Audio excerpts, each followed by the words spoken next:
Cómo programar su mente para el éxito. Módulo 9. Todo lo que es y lo que será es el resultado de lo que sucede en su mente. Este es el concepto más impresionante que cualquiera haya descubierto. Usted puede modificar de manera espectacular las realidades externas de su vida si cambia las actitudes internas de su mente, como dijo William James.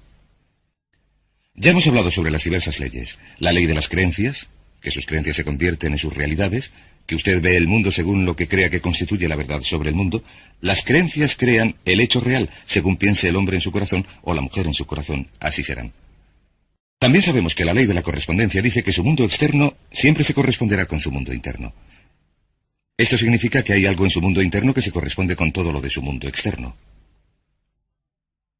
Esto es lo que dijo el gran Emmett Fox cuando habló sobre el equivalente mental. Dijo que todo en nuestra vida exterior tiene un equivalente mental en nuestra vida interior. Para cualquier cosa que quiera ver de un modo diferente en su vida exterior, deberá suministrar primero el equivalente mental interno. La ley de atracción dice, cualquier cosa que ocupe su mente de manera continuada, la atraerá hacia sí. Sus pensamientos dominantes establecen un campo de fuerza de energía que atrae a su vida a las personas y las circunstancias que usted necesita. Esto lo comento por el siguiente motivo. La mayoría de la gente se pregunta cómo podrá lograr un trabajo mejor, una relación mejor, cómo podrá averiguar la información que necesita o conseguir la educación que necesita, etc. No tiene que preocuparse al respecto. Lo que ha de hacer es dejarlo claro en su mente. Activar y penetrar en el flujo de estas leyes mentales universales y todo lo que necesite llegará a usted tal como lo necesite, exactamente cuando lo necesite y en la forma precisa en que lo necesite. Durante esta sesión vamos a hablar, ya hemos hablado antes, del autoconcepto. Hemos dicho que su autoconcepto es ese conjunto de creencias internas que determinan lo que sucede. Su autoconcepto es el resultado total de la suma de cada información individual que ha absorbido durante su vida sobre sí mismo y su mundo, y que ha aceptado como verdadera. Se convierte en parte de su autoconcepto. Su autoconcepto es el mecanismo interno correspondiente que determina lo que le sucede. ¿Qué quiere decir esto? Quiere decir que el cambio empieza con un cambio dentro de su autoconcepto. Todo cambio empieza cuando usted absorbe una información que modifica sus creencias. Ahora bien, las creencias son lo más difícil de cambiar, porque las defendemos con gran energía. Tenemos que estar dispuestos a renunciar a nuestras creencias autolimitadoras. Tenemos que estar dispuestos a examinar nuestras creencias sinceramente. Recuerden que hemos hablado del autoconocimiento. Tenemos que estar dispuestos a examinar nuestras creencias sinceramente y a decirnos, ¿me sirven estas creencias? ¿Es esto lo que quiero ser? ¿Es esto lo que quiero hacer? ¿Es esto lo mejor que puedo conseguir? Y uno empieza a cuestionar sus creencias y a cambiar su autoconcepto al absorber una información nueva que evoluciona hasta convertirse en un nuevo concepto. Y esto nos lleva a un concepto llamado la psicología del devenir. La psicología del devenir dice que cada uno de nosotros está en estado de crecimiento y cambio continuos. Nuestros autoconceptos y nuestras creencias se están modificando sin cesar. Por ejemplo, de niños creíamos un conjunto de cosas acerca del mundo de los adultos. De adolescentes, otro. Recién cumplidos los 20 años, creíamos otras cosas. Y según crecemos y evolucionamos, vamos modificando nuestras creencias y autoconceptos. Cambiamos nuestra propia imagen, cambiamos nuestra forma de ver el mundo, de manera que estamos en proceso de devenir. Esto sucede continuamente y es algo así. Es como una mata seca que lleva el viento. Está evolucionando y cambiando continuamente, pero siempre en la dirección de su meta predominante, siempre en la dirección de aquello en lo que está pensando más intensamente en ese momento. Por ejemplo, un alcohólico o un toxicómano también está haciendo que evolucione y cambie la dirección de su meta predominante porque piensan en su adicción todo el tiempo. Y si usted desea evolucionar y crecer rápidamente, tiene que dejar bien claras estas metas. Las tiene que precisar. Tiene que intensificarlas y pensar en ellas todo el tiempo. A veces, si estudiamos a las personas que lograron grandes éxitos a una edad temprana, averiguamos que tuvieron una obsesión, una preocupación total por un aspecto o campo concreto durante mucho tiempo. Mientras que otras personas, que quizás son mucho mayores, nunca han experimentado una sensación intensa, nunca se han centrado en nada que hayan deseado lograr. Hay dos obstáculos para esta psicología del devenir. El primero se denomina la meóstasis. La meóstasis es el deseo de consistencia. Es un deseo natural de la mente de ser consecuente con lo que ha sucedido en el pasado. Si quieren, nos gusta mantener el status quo. Hay personas que dicen, así es como lo hemos hecho siempre, aquí lo hacemos así, etcétera, etcétera.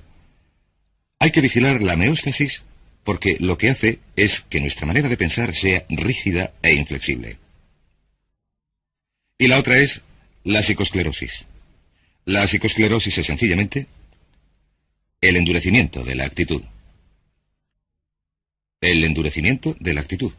La gente con psicoesclerosis desarrolla lo que se conoce como ideas fijas. Las ideas fijas llevan a la rigidez y a no estar dispuesto a cambiar.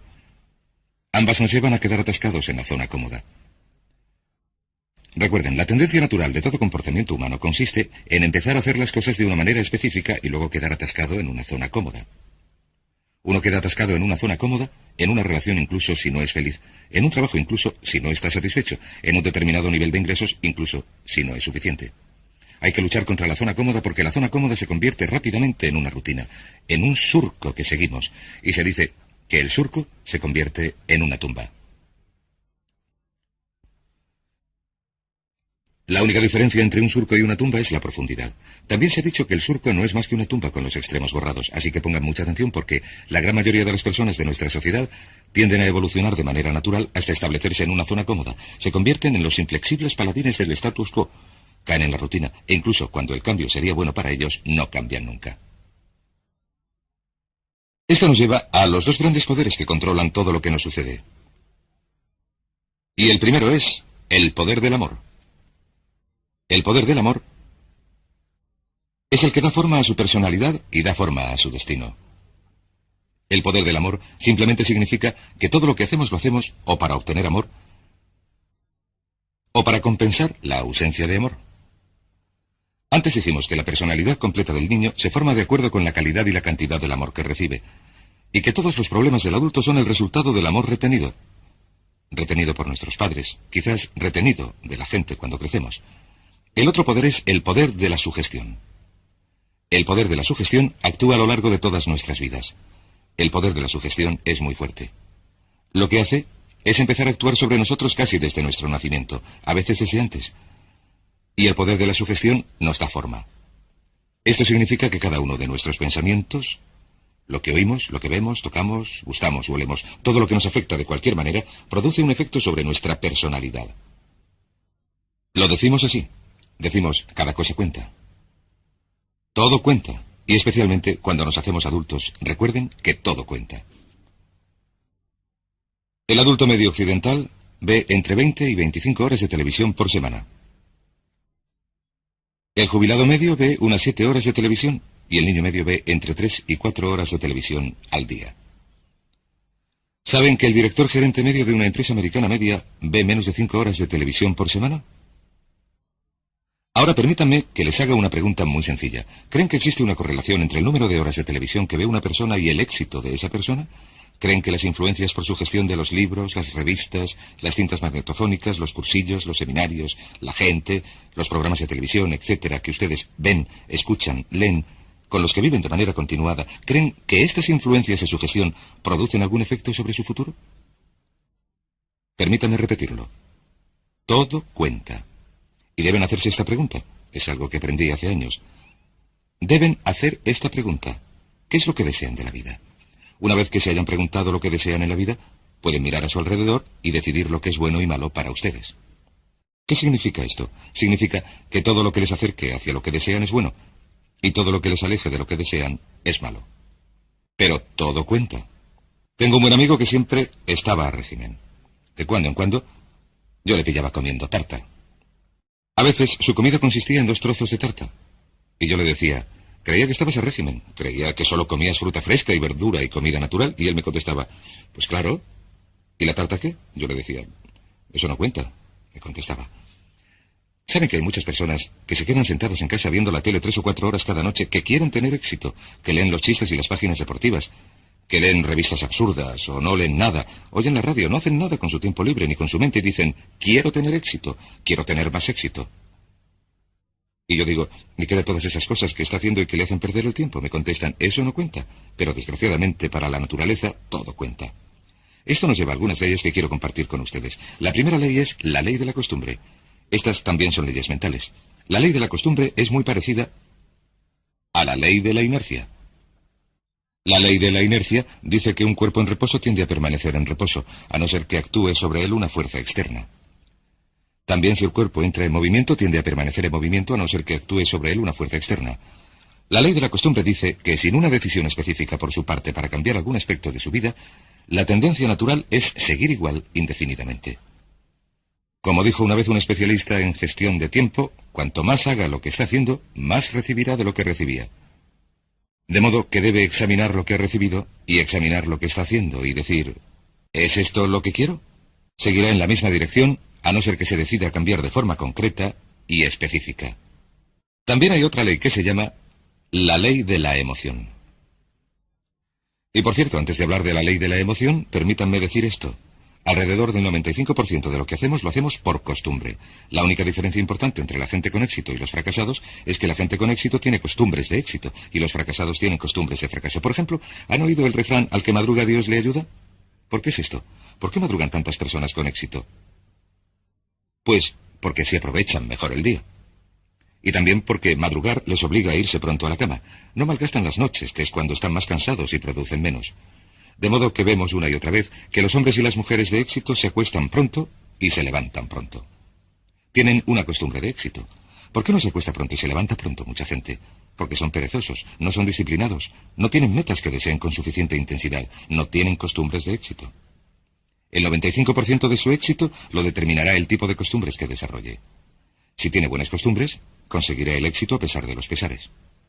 La ley de la emoción dice esto. Todas las decisiones que tomamos se basan en la emoción. Se solía decir, la gente actúa al 95% por emoción y al 5% por lógica. Uno de los grandes descubrimientos que he hecho es que la gente actúa al 100% por emoción, que no actuamos por emoción ni siquiera al 95%. Cada decisión que tomamos se basa en la emoción. Si alguien dice, esto es lo lógico, lo que quiere decir es que, aunque parezca lógico, lo que sucede es que aquello está más cargado de emoción. La ley de las emociones dice que todas las decisiones que tomamos son emocionales.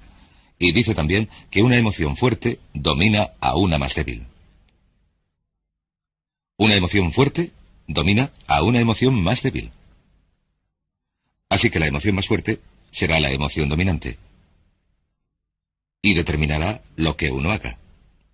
Toda acción viene determinada por la emoción predominante en ese momento. Según cuál sea la emoción más fuerte, si es el temor dominará sobre lo que uno haga.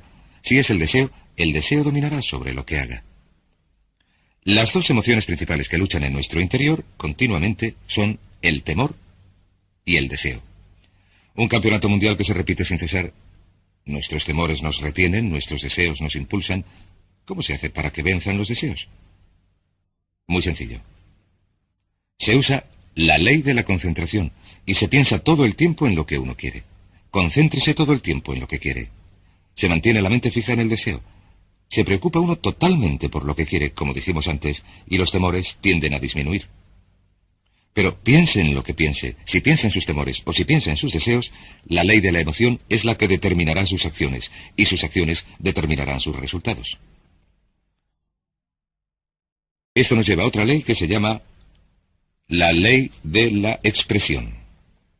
Esta ley de la expresión es muy interesante. Esta ley de la expresión es muy antigua, anterior incluso a una cita de Aristóteles. Todo lo que se imprime se expresa. Todo lo que se imprime se expresa. Todo lo que se imprime se expresa. ¿Qué significa esto? Voy a sentarme hasta que esté limpio el encerado. Significa sencillamente esto. Todo lo que por cualquier motivo se imprima en su psique, venga de la fuente que venga, todo lo que se mezcle con la emoción y se incorpore a su autoconcepto, con el tiempo se manifestará como parte de su personalidad y parte de su realidad. Dice en efecto que vemos el mundo a través de nuestro autoconcepto. Lo que vemos realmente es nuestro concepto del mundo. No creemos lo que vemos, sino que vemos lo que creemos. Lo que se haya imprimido en su mente como un hecho, como una verdad, como una realidad, se manifestará en su realidad o se expresará en su mundo, porque es lo que verá. Si ve que cierto tipo de personas son buenas, entonces verá bondad en esas personas. Si cree que los miembros de un partido político son imbéciles, todos los miembros de ese partido político le parecerán imbéciles, incluso los más sabios e inteligentes. Si cree que la oportunidad está presente en todas partes, verá oportunidades en todas partes.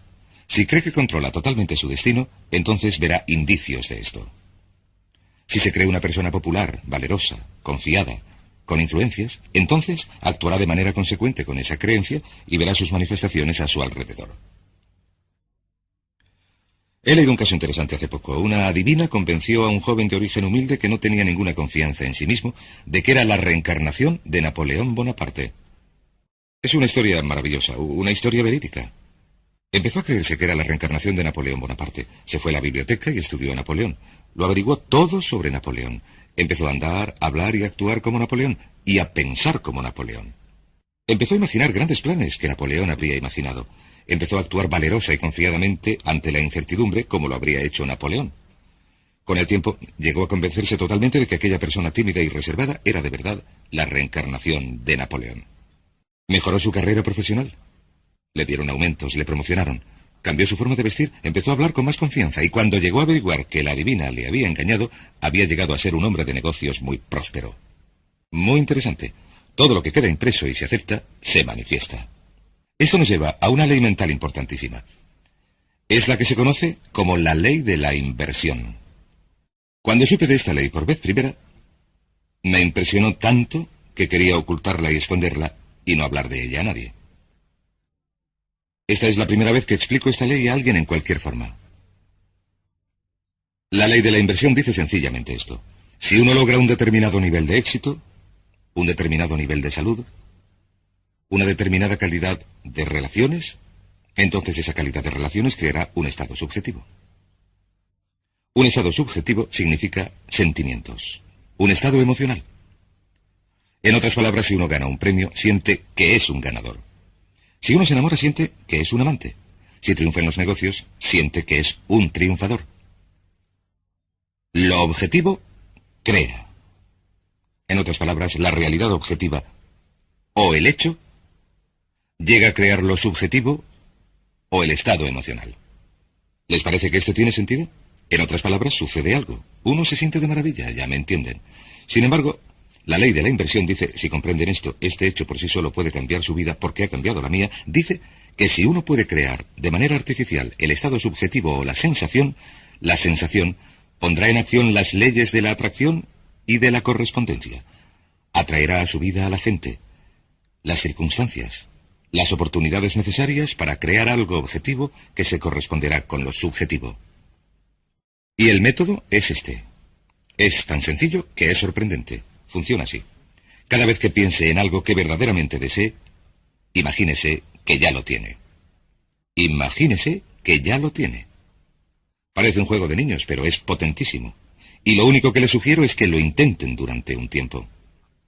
Imagínese, cierre los ojos. Piense en ello. Si es necesario, póngase de pie, relájese. Haga lo que quiera, solo imagine que ya lo ha logrado y siéntalo así. Sienta que ya ha logrado el éxito. Como si ya hubiera sucedido en el pasado. Como si ya lo hubiera conseguido. No tiene que volver a preocuparse por ello. Ya ha logrado la sensación. Y si repite esa sensación una y otra vez, esta ley de la inversión creará esta sensación según se concentre más y más en la sensación. De hecho, la sensación empezará a modificar las cosas en su interior y en su exterior, y a impulsarle hacia su meta, o a impulsar su meta hacia usted, y el objetivo se hará realidad precisamente en el momento oportuno y en el lugar oportuno. De hecho, ni siquiera tiene que preocuparse por el proceso entre las distintas etapas. Lo único que tiene que hacer es retener la sensación de manera muy, muy intensa. Hablaremos de ello un poco más cuando hablemos de los métodos de programación mental. La ley siguiente es la ley de la práctica. La ley de la práctica también se conoce como la ley de la repetición. Dice que todo lo que haga una y otra vez con suficiente frecuencia se convierte en una nueva costumbre. ¿Quiere ser una persona positiva, entusiasta? ¿Quiere hacerse rico y próspero? ¿Qué desea de la vida? Sea lo que sea, si lo practica una y otra vez, con el tiempo se convertirá en una nueva costumbre, siempre que lo practique pensando en ello. Verá, se tarda unos 21 días en desarrollar una nueva costumbre. Hay que repetirlo una y otra vez durante 21 días. Lo que vamos a hacer como resultado de este cursillo y como resultado de lo que hemos comentado es pedirle o sugerirle que haga lo que llamamos el régimen AMP de 21 días. Esto quiere decir que durante 21 días le vamos a pedir que haga algo muy difícil, una de las cosas más difíciles que va a hacer en su vida. Durante 21 días quiero que centren su mente en lo que desean y que no piensen en lo que no desean. Centre su conversación en lo que desea y no hable de lo que no desea. Centre sus sueños, su imaginación, sus pensamientos, sus sentimientos. Centre todo su entorno en lo que desea. No piense en lo que no desea. Es muy sencillo, no es complicado. Es una de las cosas más difíciles que hará en su vida. ¿Por qué hablamos de 21 días? Por una buena razón. Verán, una gallina con un cerebro minúsculo tarda 21 días sentada tranquilamente, pacientemente, en incubar un huevo. A nosotros nos parece que si una gallina con un cerebro minúsculo puede permanecer 21 días sentada sobre un huevo sin observar ningún cambio, solo porque tiene fe, 21 días pasa sentada sobre el huevo, entonces probablemente podemos pedir a unos adultos con un cerebro que pesa 1,5 kilos, con entre 12.000 y 20.000 millones de células, y con capacidad para recordar y retener todos los conocimientos de la humanidad, si se pudiera introducir una sonda en su cerebro, podemos pedir a esos adultos que perseveren durante 21 días. Si puede seguir un régimen de actitud mental positiva durante 21 días, centre en él su mente. Su meta es convertirse en lo que llamamos una persona puramente positiva. Una persona puramente positiva. Porque sabe que si es una persona puramente positiva, si sus conversaciones, sus actos y sus relaciones son puramente positivos, lo que llamamos una persona PPP, y si practica esto durante 21 días, verá que su vida cambiará. Todo cambiará a su alrededor. Su salud, sus relaciones, su trabajo, sus oportunidades y todo lo demás. Es sencillo, pero no es fácil. Si lo puede hacer, si lo puede practicar, se convertirá en costumbre. Incluso la propia ley de la inversión, la propia ley de la emoción, la propia ley de la costumbre empezarán a cambiar. ¿Cuáles son las 4 cosas que necesita para que se opere este cambio importante? Primero, necesita el deseo. El deseo es el punto de partida para cualquier cambio. La pregunta más importante que uno se tiene que hacer en la vida es: ¿hasta qué punto desea lo que desea? ¿Hasta qué punto lo desea? ¿O lo desea de verdad?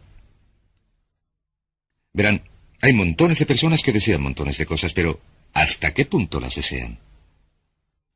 Si las desea muchísimo, si las desea con intensidad, entonces nada en el mundo podrá impedir que las logre. Hay una interesante anécdota sobre Sócrates. Sócrates hablaba con uno de sus discípulos que le decía: «Tengo sed de saber, ¿qué puedo hacer para aumentar mis conocimientos?» Y Sócrates le contestó: «El conocimiento es algo que está al alcance de todos. Es fácil de obtener si de verdad lo deseas». El discípulo contestó: «Estoy seguro de que lo deseo de verdad». Y Sócrates le dijo: «Ven conmigo», y le llevó al mar. Y se metió con él en el mar Egeo. Estaban a algo más de 1 metro de profundidad, y Sócrates, un hombre muy fuerte, cogió al joven y le metió la cabeza en el agua. Y el joven empezó a luchar y luchar, a desesperarse. Y por fin le sacó del agua y le dijo: «¿Qué es lo que querías mientras estabas bajo el agua?» Y le respondió: «Lo único que quería era aire. Solamente podía pensar en el aire». Sócrates le dijo: «Cuando desees el conocimiento con la misma intensidad con que deseabas el aire, conseguirás todo el conocimiento que desees. Y cuando usted desee algo con gran intensidad, si tiene deseo, lo logrará». El segundo paso es la decisión. Una y otra vez, cuando viajo, me doy cuenta de que se produce un cambio de primer orden en la vida de una persona cuando toma una decisión. También me doy cuenta de que la mayoría de las personas son increíblemente indecisas. Son muy reacias a tomar decisiones, a restringir sus opciones. Son muy, muy reacias a comprometerse en cualquier sentido, y al no comprometerse, se limitan a ir a la deriva. Desgraciadamente, se condenan a vivir bajo la ley del accidente. De modo que el siguiente paso es tomar una decisión muy clara, inequívoca, de que esto es lo que quiere y que está dispuesto a pagar un precio para lograrlo. Hay un librito muy interesante escrito por Michael Hernacki que se llama El secreto definitivo. El autor dice que la clave del éxito consiste sencillamente en esto, en que uno esté dispuesto a hacer lo que sea necesario, que esté dispuesto a hacer lo que sea necesario.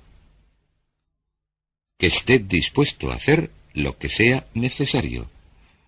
Una vez que haya tomado la decisión, ha de estar dispuesto a realizar el esfuerzo adicional.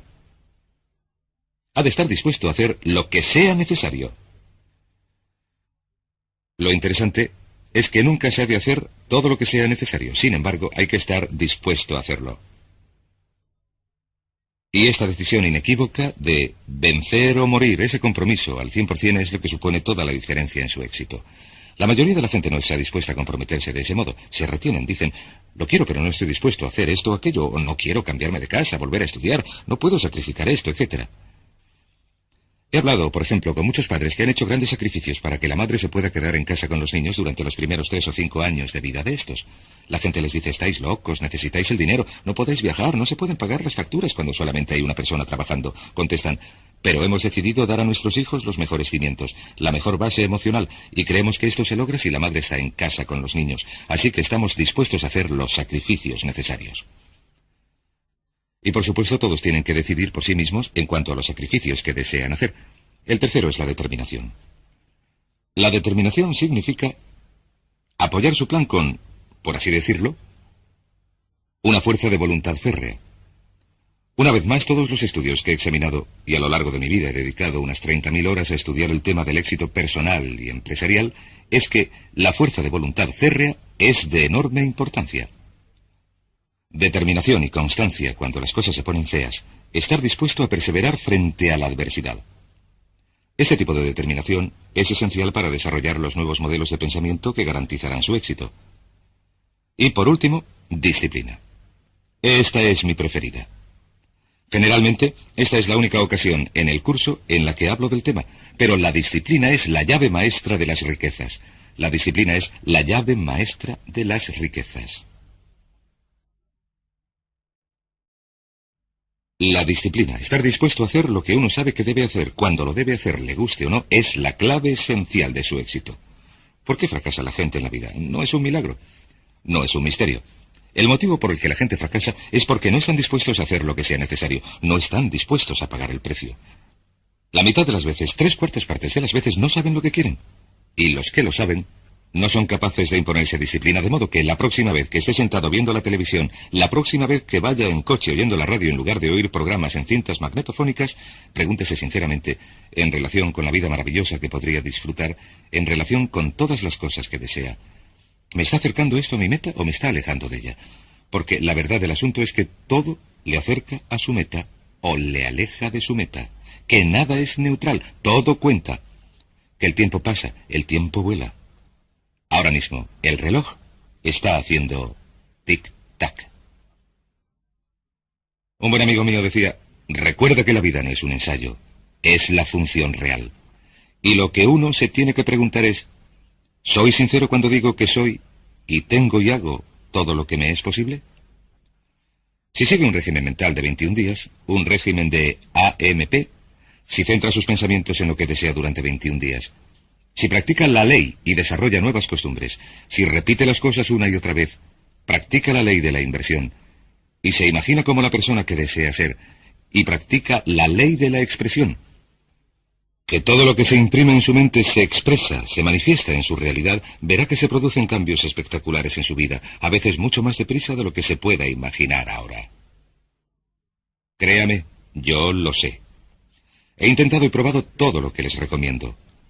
Miles de antiguos alumnos míos lo han hecho y han logrado resultados estupendos. Serán estupendos también para usted. Hablaremos más de ello durante el siguiente módulo.